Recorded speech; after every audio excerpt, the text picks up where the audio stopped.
Um, this is a nice visualization that people can look at and kind of understand what we're trying to accomplish here. Um, People understand that their lawn can absorb maybe the first half inch, maybe inch of rain. We typically design these rain gardens to manage a 2-year storm, which is about 3.3 inches of rain over 24 hours in New Jersey.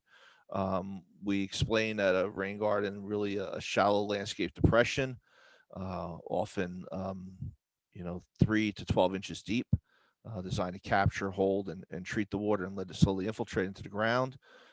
People can understand that. They like the term gardens. When originally we approached people and talked about bioretention systems, we scared the hell out of a lot of homeowners associations when we went into their meetings and said, we're here from Rutgers. We'd like to put a bioretention system in everybody's front yard, and they basically threw us out. It sounded toxic, scary. We told everybody we wanted to give them a free rain garden. Um, People understood that and got excited about it, and like, wow, the state university is going to give us a free garden. This is wonderful. So that became a really nice way of kind of talking about these things. Um, and you got to understand, I started doing this here at Rutgers about 18 years ago, and what wound up happening was that nobody knew what a rain garden was back then. Very few people were doing this work. So to get people to start putting these in was really a monumental chore. So today I want to talk about maintenance, and I think this is the biggest part about maintenance when we're trying to encourage town to do this. The number one thing they say is, "Oh, it's too much maintenance. It's too much work." And you know, we just heard a presentation by Kate, and she's throwing out some numbers like, "Oh, this costs $20,000 to maintain," and when people start hearing those numbers, they get really scared. So, and people don't understand that if they keep up with the regular maintenance, it's not going to cost that much. Been doing this for 18 years. We've only had to go out and actually reconstruct 2 rain gardens in that time period. We've built maybe over 500 rain gardens with our project partners. So reconstructing gardens isn't a big issue as much as taking care of them. So um, maintenance is easy. It's like taking care of a garden. You have to water it, you have to inspect it, and Kate talked a lot about inspecting. That's the most important thing. We tell whether it's property owners or municipalities that you need to go out when it's raining and look at the garden and see how the water's getting into it, and make sure it's not eroding away. It's getting in where it's supposed to be getting in. That the plants are not being too inundated. That the overflow is working right. So inspection is really crucial. I love the fact that Kate pointed out when you go out take photographs, pick a spot and always take the photos from the same spot so you can show what happens, year after year, season after season. That's really important. I've got some great pictures from my staff that shows a project, looking at it from the north one year, and the pre-photo and the post photos looking at it, 2 years later from the south, and trying to explain to people, oh yeah, well we spun around, we took the picture, and it's just a pain in the butt. So you just gotta you gotta make sure you take it from the same location every time. Um, so weeding is the big issue with the rain gardens, and we have these other things that we have to worry about. Um, you know, Kate mentioned replanting or adding more plants, 10-20% plants every year. A lot of the gardens that we wind up planting, we wind up having to go in and harvesting plants, thinning them out, and taking plants, and we use those for other gardens. That's actually a nice problem to have, I guess. So um, watering's interesting. I love showing the photo on the bottom. These two are two of my engineering students. I'm a civil engineer. I teach environmental engineering here at Rutgers. That's only about 10% of my responsibility. The rest of my responsibilities with extension. But these are two of my engineering students, my environmental engineering students, and they're both. I think the guy standing there holding the hose, looking very happy. He's now the vice president of this big solar company in New York, and Kate, the woman holding the hose, she's also like senior management at an engineering company now. So I send them this picture every Christmas to remind them of their, where they started, you know.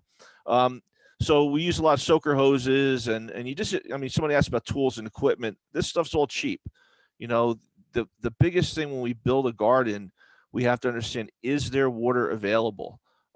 We did a project at Salem High School with Kate Hullemeyer, and first we went out there and said, okay, where's the spigot? Where's the water? We want to make sure that if we're going to build this, we have the capacity to water, because you really need to water in the beginning. So that's a big thing. In some cases, we'll build smaller gardens in different areas, and we have to bring in the water using a water truck. It's a real pain. A lot of towns have water trucks, and they water trees in the park, so they can do that. So that's something that can be done, but you really need to understand that. And the other thing is these keys to irrigation boxes. Even if there's a spigot on the school, there's no handle on that spigot. You have to have the key to open that spigot. And I can't tell you how many times we got to the site and didn't have the key for the spigot. So you really need to have that. And you run to Home Depot, you have to buy it, or have to, someone has to bring it from the office. This is kind of the watering frequency that we share with people. The first year we want to get about an inch of water per week, on those plants. Years 2 or 3, now the plants have become established, need less water. We're not really watering too much unless it's been a drought periods. And in years 4 and beyond, we're watering very little unless there's really an extended period of drought. These are supposed to be self-watering. When we build a garden, and we work with a town or a school or some sort of community to build one of these, and we tell them, well, you have to water it the first year. They get really confused because they know the idea of this is that, well, it's supposed to capture stormwater. Why do I have to water it?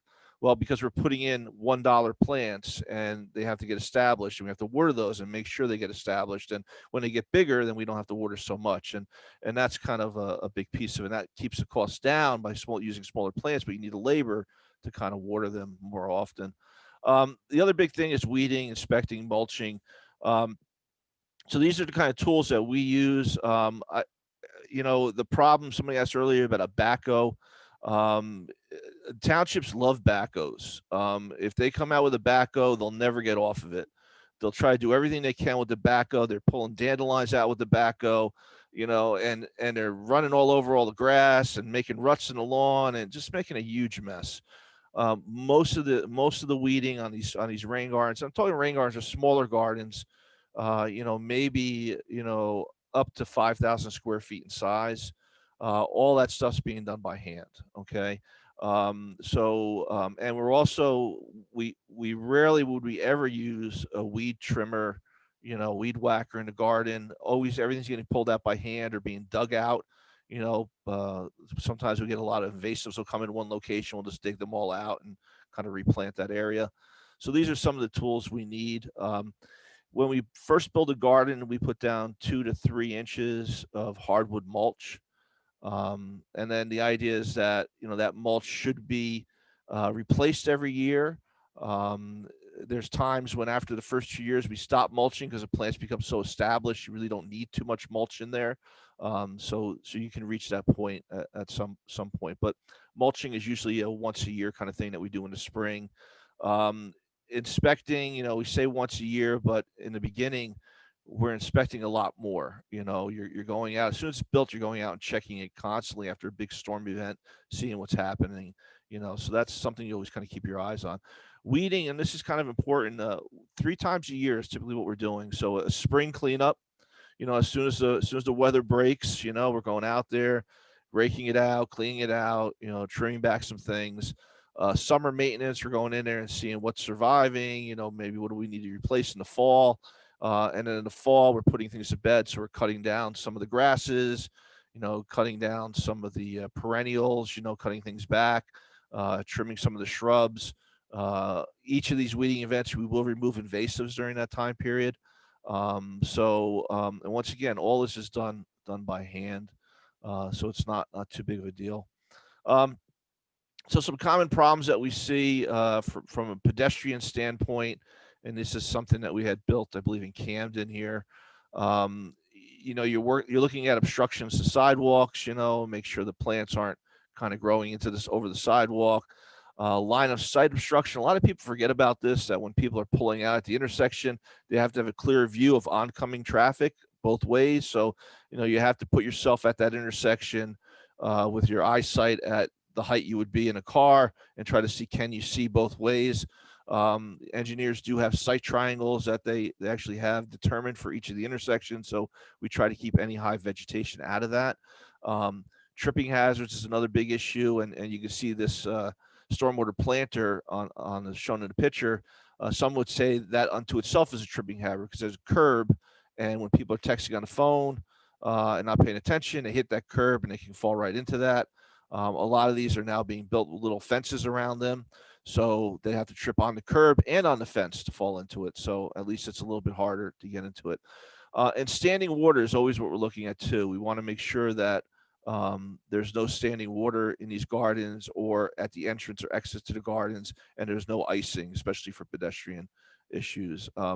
Vehicle traffic is kind of the same kind of thing. We think about that. Line of sight's very important, but if the inlets and outlets are clogged, there could be severe ponding on the roadway, and water's not getting into the garden, and that could cause traffic incidents. Could cause icing in the winter, so you have to be very careful about that. You can see Kyle here is looking through the trench drain that goes underneath the sidewalk to get to the garden. So you can see all the sediment buildup in there, and all that has to be kind of cleaned out.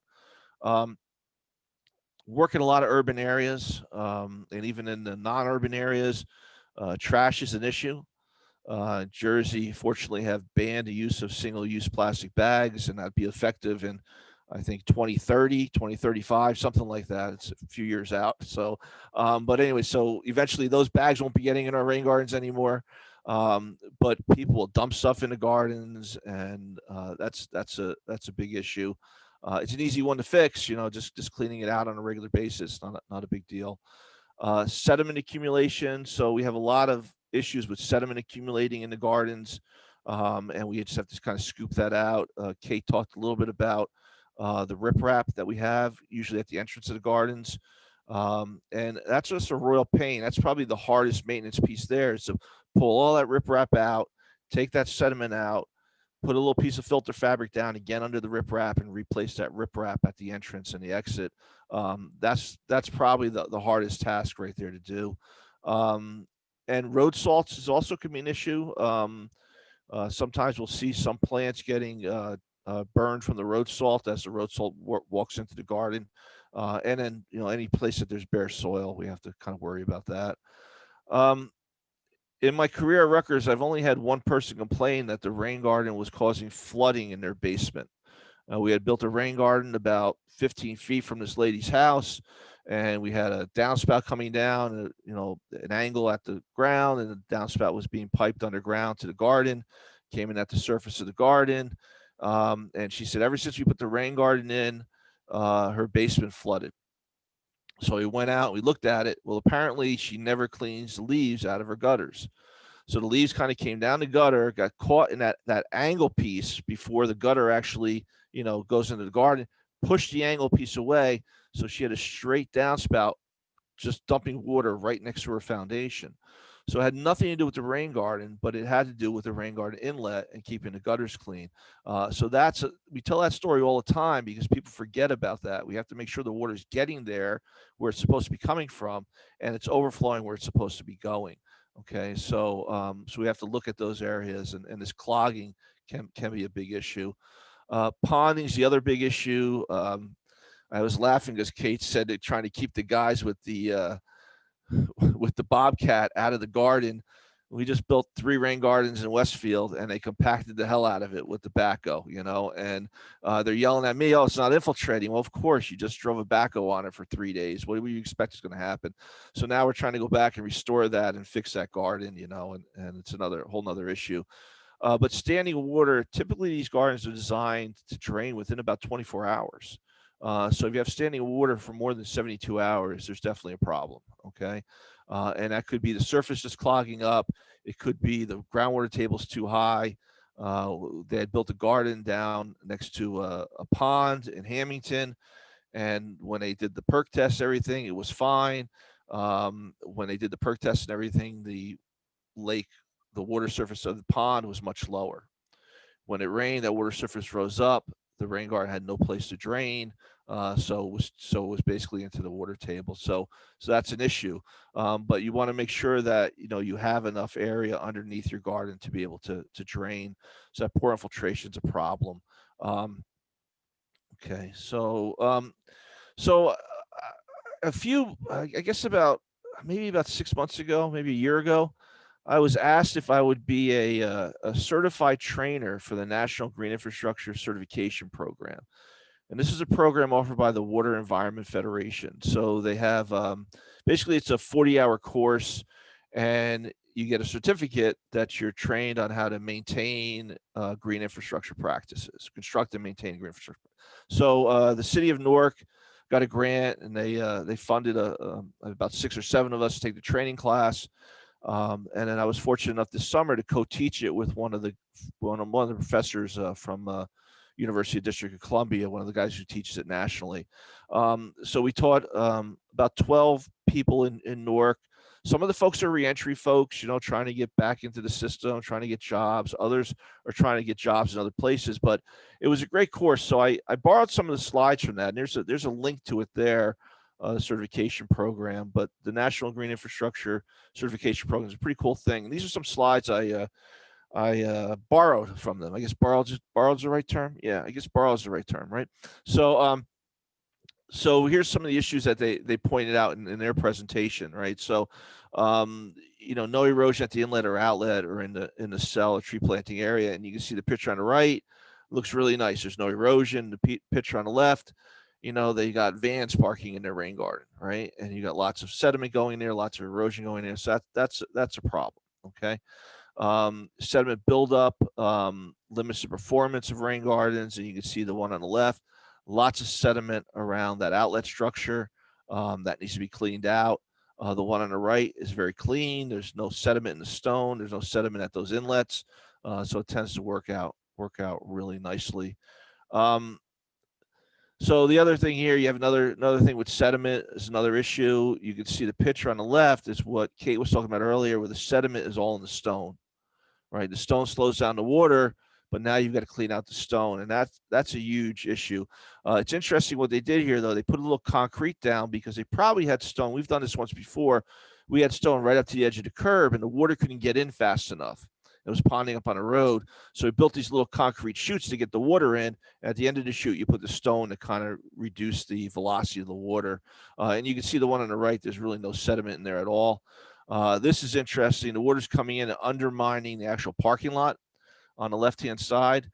So you can see, I guess, that little Toyota, I don't know whatever that is going to fall in there eventually.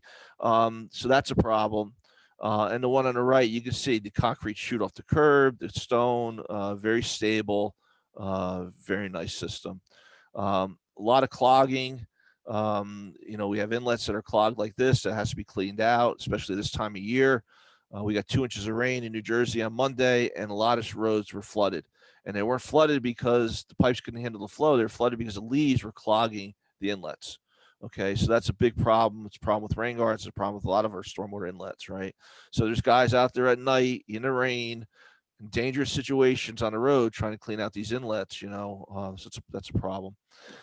This you can see this overflow inlet on the left-hand side. Well, you actually can't see it because it's covered with leaves. This is concrete here in the section in the center here. That there's a grate on there, and it's supposed to be open so water can get in there. And you can see these inlets are very clean. And then the other thing is we have to make sure we got enough plants. And Kate talked about going out and replacing plants on a regular basis. We try to maintain a minimum of 80% plant density. You can see this one looks very nice here. This one looks in very poor condition. And the condition of the plants too. These plants are very healthy. These plants all look dead. So that's another issue that we have to worry about. Okay. Um, and plant density, this is a little too thick. You can't see around this. You can't see through this if this is on a corner. Whereas this is very, very maintained, kept low, very manicured, very, very nice. Once again, here another one, high visibility here with these curb bump outs. You can see people crossing. Here you wouldn't be able to see anybody jumping out behind these plants and getting hit by cars in the road. So it's another issue. So the question always comes up: who does the maintenance? So whenever we build anything, we enter into a memorandum of understanding, an MOU, and that's with the property owner, and that outlines everything that's going to happen. It's a 2-3 page document. We tell them it's a legally binding document, but it has no legal aspects whatsoever to it. It's basically a handshake, but it's a written down handshake. And why do we do that? Because mayors change every once in a while. And the mayor says, hey, how come you haven't come out and maintain our rain garden? So we send them the MOU and say, here's why you're supposed to be taking care of it. Okay, so that kind of outlines that. We provide a detailed maintenance plan. That plan will actually have an as-built drawing of the garden in it, which will show which plants were actually installed, where they were installed, how many were installed. Each plant has a plant sheet in the maintenance plan. It talks about what that plant looks like, what habitat it provides, shows pictures of it as it matures. We also, in that plan, we have invasives. Here's the invasives that you might see in your garden, very detailed on how to take care of the garden. So everything is in that plan. The first year, whenever we work with the community, we actually will come out and maintain it with them to make sure they're doing it right, make sure they understand it, really just to motivate them to get out to do that. Um, we often have local groups say, "Don't worry, we're going to take care of it." Um, that's not very reliable at all.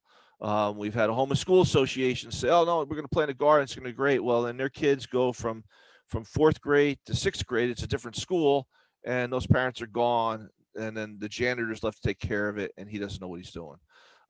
So we've had a situation like the Boy Scouts will install a rain garden, and a troop will take care of it after he gets his Eagle Scout award. And trying to get the scout troop to come back sometimes is very difficult. So this is having a responsible party to maintain. It's very important. We find things that schools get very well maintained typically, because especially if it's in the front of the school, because it's part of their landscaping. We find that things that churches do a really great job. Anything at a municipal building tends to get maintained very well. Parks too. So there's certain areas we see this stuff getting taken care of. Um, a lot of times, if it's not being taken care of, it becomes overgrown, unsightly. It can still be functioning properly and capturing water, infiltrating water. It just looks horrible. But if it looks horrible, no one else is going to want one. So that's kind of why we run around and maintain them. So this summer, we maintained about 35 rain gardens this summer. We also constructed about 60, 65 over this COVID period. I have a staff of 10 full-time people. Usually in the summer, we hire 10 undergrad full-time interns, student interns. This summer, we were unable to do that because of COVID. So we subcontracted New Jersey Tree Foundation to help us. We relied a lot on our project partners, but really got out there to make sure the gardens were being maintained, these gardens were being installed. So we really had a great year this year, even though it's been pretty horrible. And I'm sitting in an office now by myself, where normally it's filled with 10 people and bustling, busy. Now they're all pretending to work from home as they walk their dogs and watch Netflix. So yeah, so that's kind of what's going on. That's my contact information below. Send me an email if you have any questions, or I'll take questions now. Is that good? Is that what you're looking for, or no?